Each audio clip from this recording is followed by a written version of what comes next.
बड़ी खबर आ रही है उत्तरकाशी के धराली से, जहां पर रेस्क्यू ऑपरेशन अभी भी जारी है। मलबे में जिंदगियां फंसी हुई हैं, जिनकी तलाश की जा रही है। 175 घंटे से रेस्क्यू ऑपरेशन चल रहा है। भीषण आपदा आई और इसमें अभी भी लोग फंसे हुए हैं। 4 दर्जन के करीब लोग अभी भी फंसे हुए हैं, जिनकी तलाश की जा रही है। धरालू में रेस्क्यू ऑपरेशन चलाया जा रहा है। हालांकि किसी चमत्कार की उम्मीद कर रहे हैं परिजन, लेकिन 175 घंटों से रेस्क्यू ऑपरेशन जारी है। मलबे का विशाल ढेर लगा हुआ है, इसमें मिट्टी है, पत्थर है और इसके अंदर जिंदगियां फंसी हो सकती हैं। उनकी तलाश में लगातार कवायद की जा रही है, रेस्क्यू ऑपरेशन चलाया जा रहा है। उत्तरकाशी के धराली गांव में चल रहे सर्च और रेस्क्यू ऑपरेशन में बारिश के कारण बाधा भी आ रही है, लेकिन सेना और एनडीआरएफ का रेस्क्यू ऑपरेशन लगातार जारी है। मौसम ने यहां पर उत्तराखंड में आफत मचाई हुई है। आने वाले कुछ दिनों में भी लगातार भारी बारिश का अनुमान लगाया गया है और ऐसे में सेना और एनडीआरएफ का रेस्क्यू ऑपरेशन जारी है।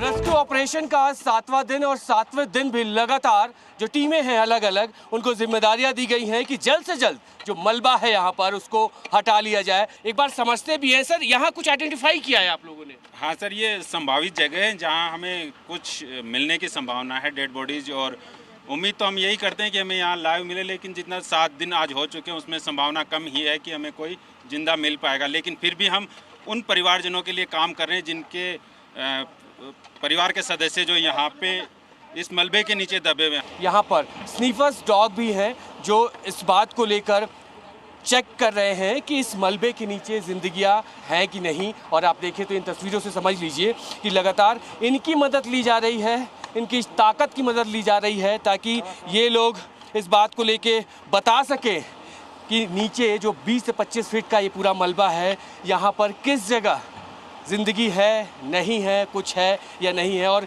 यहाँ अगर आप देखें तो ये स्निफर डॉग यहाँ पर शायद कुछ इशारा करके इनको बताने की कोशिश कर रहा है। यहाँ पर कुछ इशारा है क्या? ये जिस तरीके से पंजा अभी लगा रहा था, ये इशारा वो सर्चिंग करते हैं, खोजते हैं वो ना।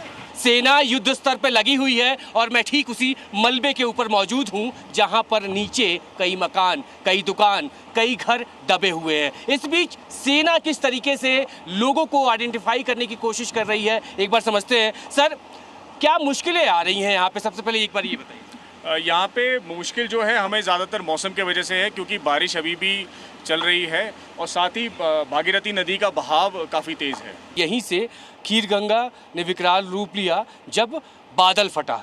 यहीं से, ठीक इसी जगह से आप कहाँ पे थे उस वक्त? मैं यहाँ पर ही था, जहाँ पर ये पेड़ आ रखा है, यहीं पर ही था मैं उस टाइम पे। तो उसके बाद हमें अपने आप को संभालने का मौका ही नहीं मिला। कहाँ मेरे चप्पल गए, कहाँ मेरे जूते गए। ये कपड़े भी मेरे दोस्त लोगों ने मेरे को प्रोवाइड करा रखे हैं। और उसके बाद ये इतना विकराल हो गया था कि मैंने पीछे मुड़ के देखा तो मेरा होटल पहले ही चले गया था। और जब मैंने सेकंड राउंड में जब मैं अपने घर की तरफ भागा तो मेरा घर उसी टाइम चले गया था। ये जो अभी यहाँ पे रेत है, ये पहले से था या ये इस त्रासदी के बाद हुआ? जब उसके बाद ये रेत इधर का है। ये तो बहुत गहरा था, ये पानी इतना हमने कभी सोचा भी नहीं था कि इतना आएगा। इनके दोस्त भी इसी मलबे में दबे हैं सर, और हम उनके लिए कुछ कर नहीं पाए सर। बहुत सारे आपने सामने हमने डूबते हुए देखा है लोगों को, कुछ गायें, खच्चर और कुछ हमारे दोस्त लोग थे जो। इनकी आंखों ने वो मंजर देखा जब लोग डूब रहे थे, चीख पुकार मची हुई थी।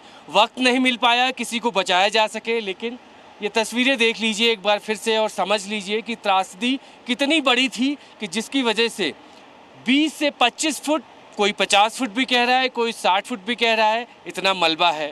और इस मलबे के नीचे अब जो राहत बचाव की टीमें लगी हुई हैं, वो जिंदगियां नहीं, लाशें तलाश रही हैं। कैमरामैन सदाशिव के साथ ब्रजेश तिवारी, जी मीडिया, धराली, उत्तरकाशी।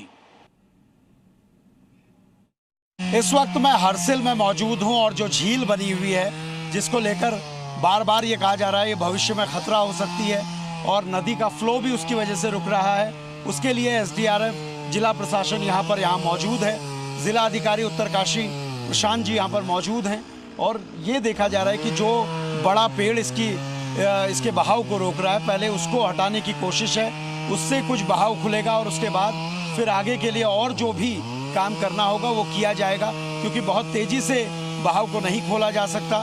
नीचे जो पावर प्रोजेक्ट हैं उनको और जो नीचे के कस्बे हैं उनको दिक्कत हो सकती है, इसलिए इसको एक चरणबद्ध तरीके से इसे खोला जा रहा है। डीएम उत्तरकाशी मेरे साथ हैं। सर, क्या प्लानिंग हमारी है? अभी आपने देखा आप पेड़ हटवा रहे हैं कि किस तरीके से क्या कुछ है और खतरा क्या है सर इससे? जिस दिन तराशदी हुई थी उसी दिन से ये पेड़ यहाँ पे लेक फॉर्मेशन कर दिया था। क्योंकि पेड़ बहुत बड़ा है और इसकी लेक फॉर्मेशन की वजह से जो हमारी रोड है जो हमें कनेक्ट करती है हर्षिल गंगोत्री NH को, ये पानी के अंदर दब गई सिल्ट आने की वजह से। यहाँ पर तमाम जो टीमें पहुंची हैं वो यही कोशिश कर रही हैं इस पेड़ को हटाया जाए और जो फ्लो रुका हुआ है उस फ्लो को शुरू किया जाए, ताकि धीरे धीरे अगर फ्लो होगा तो उससे नीचे के इलाकों में खतरा नहीं होगा। जीत बहादुर गुरंग जो हैं वो लगातार यहाँ पर काम कर रहे हैं और SDRF के जवान उनको सपोर्ट कर रहे हैं और यहाँ से इस पेड़ को हटाने की कोशिश चल रही है और इसीलिए तमाम लोग यहाँ पर इस वक्त मौजूद हैं। ये अवरोध अगर हटता है तो इससे बड़ा फ़ायदा ये होगा कि पानी कंट्रोल वे में हटाया जा सकेगा और झील का जो बड़ा खतरा है वो कम होगा। कैमरा पर्सन संदीप बडौला के साथ सुरेंद्र डसीला, जी मीडिया, हर्षिल झील, उत्तरकाशी। जी न्यूज़।